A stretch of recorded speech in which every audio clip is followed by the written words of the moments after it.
Hi, this is Sandi Maki, and it is time for a little bit of heavy breathing just before midnight. I was trying to figure out where to start with today's recording, trying to figure out if I wanted to recap the holiday party that we had yesterday, talk about an event, or talk about the event and what people came away with, which really would be better served done in their own words. So hopefully we'll have a few guests' posts come up on the Insights blog soon. In the meantime, I was trying to figure out how to start, and then I thought, well, just get out of your own way. And I have a book, and this book is called If. It's Questions for the Soul. And I picked it up the other day because to get ready for the holiday party, I went through a couple of the bookshelves full of books that I'm currently looking at in my office, and I started pulling off titles that would make sense to give away or gift, which we did at the party last night. And it's amazing. I couldn't even count how many books I have here. I could, but why would I do that? So I guess the point I'm trying to make is I have about 6 bookshelves stacked, and by bookshelves I mean not just shelves of books, but cases, individual bookcases themselves full of books. Some of the shelves have actually 2 rows on them, so I have a load of books. And I was going through to pull the books out, and of course, as I was doing that, there were several that I've read numerous times, some that I have duplicate copies of.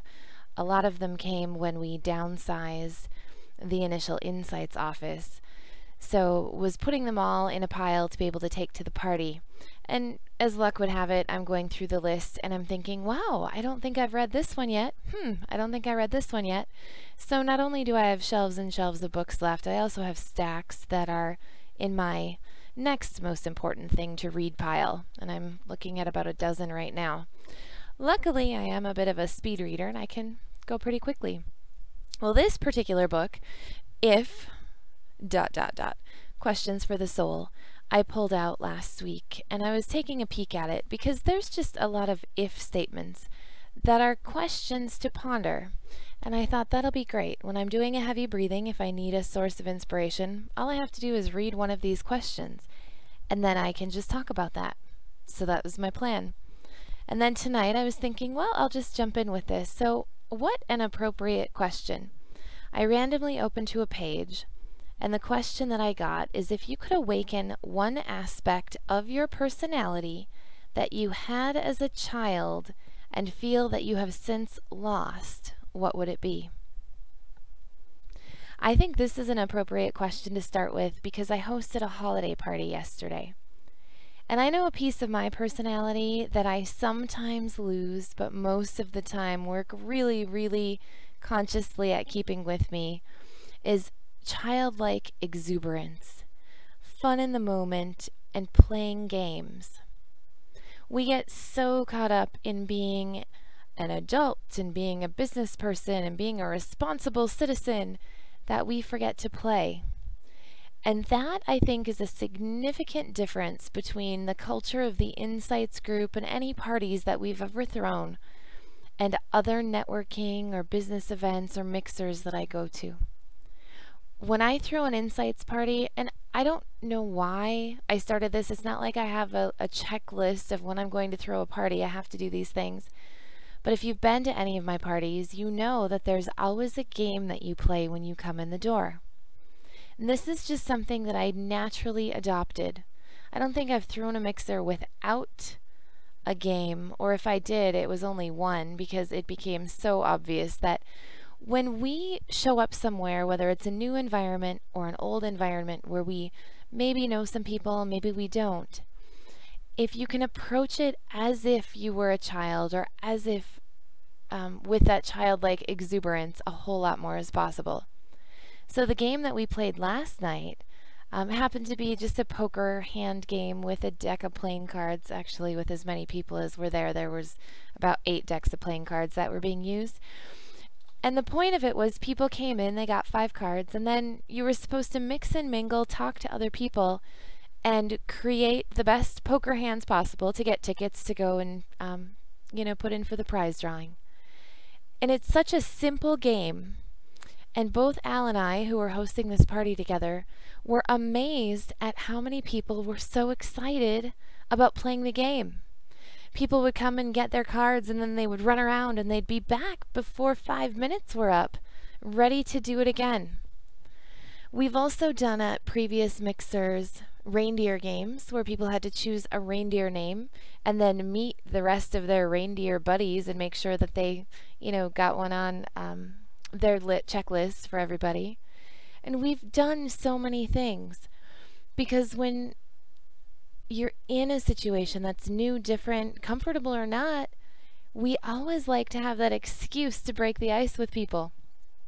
And as children, as the youngest of children, I think that's when this was the easiest for us. And as we get older, at whatever age you are, consider that older. As we get older, we begin to analyze situations and run it through our analytic processing system to find out, well, should I do this? Shouldn't I do that? Should I stick my neck out? Should I just stand in the corner? And this way, everybody has an excuse to approach the situation with wonder, with excitement, and strike up conversations with random strangers, which I know for a lot of insights enthusiasts isn't really a problem, but a little push every now and then is probably a good idea.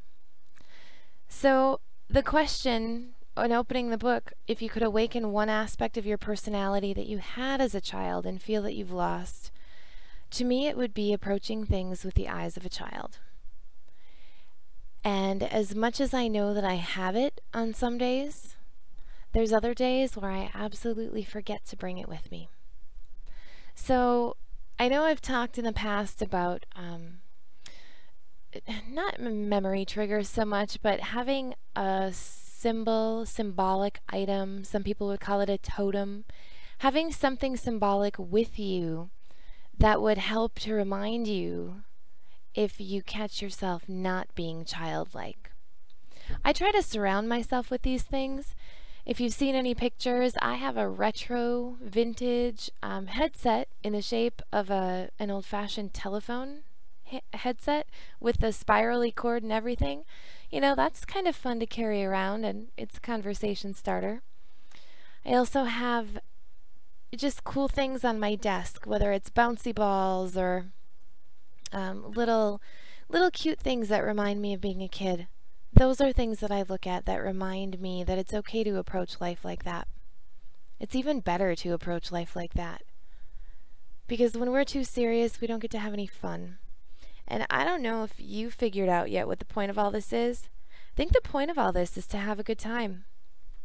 Another one of the profound lessons that came out of last night's game was that one of my dear friends who just wrote a book on bliss was saying that her approach to the game wasn't about her at all. She would walk up to people with her hand of cards and she'd say, "What do you need? What can I help you with?" And she let people do all the swapping that they needed and run around and get their tickets. And, she may have had a winning hand or two, but she was in the service of people. And then one of her friends had to leave early, and they had been playing the game, and they handed her a whole stack of tickets on their way out the door.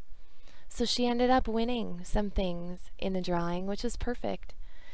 Which, if you take this into a life lesson, it would be, if I show up and share with you what I have and offer to help, and in turn you show up and share with me what you have to offer, then we both win, everybody's happy, and it is as simple as that. Doing business is as simple as that. Having a successful business is as simple as that. And I know there could be people listening that are naysayers perhaps, but where's the plan, and where's the chart, and where's the graph? Well, if you approach it that way, you don't need the plan, the chart, and the graph. But once you get it rolling, a plan, a chart, and a graph will help steer it. But until then, we just have to show up and offer our gifts to the world. And then people will know what it is. And when we communicate, when we share, then people know how to help. So in gratitude for yesterday's event, I've gotten comments that it was appropriately so titled the Insights Holiday Party and Gratitude Celebration. So I had a number of people mention on Facebook and in person and in emails and in texts that it was one of the best holiday parties they've been to and one of the best Insights parties they've been to. And I have to say that I would agree. I don't really know what I do once the parties start. People who help me set up know that I get a little frantic and perhaps drill Sergeant E until the party starts, making sure that all the details that I'm storing in my head get implemented properly. And then once the curtain goes up, so to speak, and the party starts, then I'm just in a bubble of bliss and enjoyment and mixing and mingling.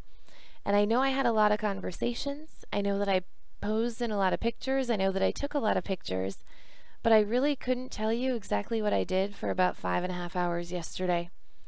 I was so in the moment that I don't know that I could bookmark and explain exactly what happened. Which is also what's so awesome about having a party with a bunch of your friends, because I get to relive those moments and those parties and those conversations for weeks and months and years, because that's the way that happens. I know a lot of new connections were made. I know a lot of people had a great time. And the holidays especially are a time of year that become challenging for some and maybe easier for others. There are a lot of people who've had ups and downs, and a positive attitude, I think, always carries you through it. Although sometimes it's not always easy to have that positive attitude every single day. Well, that's what your friends are for, because they can help carry you or support you or just be a shoulder from time to time. And I know that at the party, we had a lot of people that fit all of those categories. Some that are just on top of the world, and maybe some that aren't feeling quite as good this time of year. So I'm glad that we were all able to come together and support each other. The party was also raising funds for the Insights nonprofit collaboratory Angel Fund, which helps support entrepreneurs in business endeavors. Sometimes somebody just needs a little bit of a boost. Great ideas, a little bit of capital would help, whether it's to launch a product or launch an idea or get to a business conference. That would mean a really good opportunity.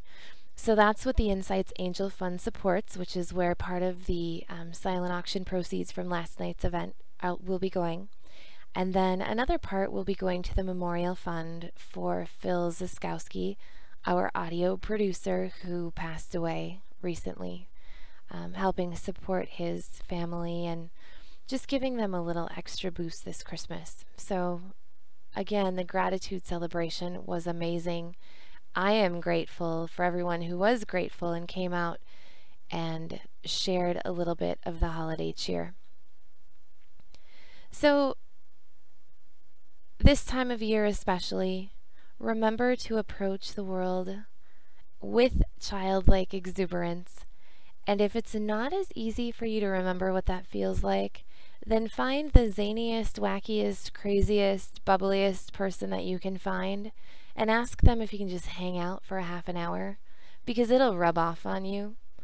I know when one person is looking silly, everybody else is kind of looking at them, but as soon as you get 2, 3, 4, and then a whole boatload of people who are all looking silly, pretty soon the person looking silly is the person who's not having any fun. So there's camaraderie in that effort to make the world a more childlike, fun, and happy, playful place. There's so much that I could say about the holiday celebration. I'm sure you'll be hearing about it for many, many more episodes to come. I had an amazing night. I have amazing friends. I have amazing connections. And when people just share what it is that they're doing to make the world a better place or make an impact, or when people have an ask, something that you can do to help them or help someone they know or just pay it forward in general, people answer that call. They absolutely do. So if there's anything that I can help you with, if there's anything that any of my friends can help you with, or if there's anything that I can help you find new friends to help you with, please, please, please let me know. If you carry around everything that you're working on all by yourself and you don't look to a support group or a peer group or people who care about you to help, then you're shouldering a lot alone, and you don't have to. Somehow things get lighter, things get easier, and you may just feel better. I know I'll feel better if I'm able to help you by just sharing what it is that could make a difference. So in gratitude and with childlike exuberance, because I got to have a party last night and play a whole bunch of games and see a lot of my cool friends, which does remind me of approaching the world like a child. So in gratitude for all of that, and again as a thank you for being a part of my life, I appreciate you, and I hope that you are having an abundant December holiday season. And if there's anything that I can do, or anyone that I know can do to make it a little bit more happy or a little bit more abundant for you, please just let me know. Thank you so much. Namaste.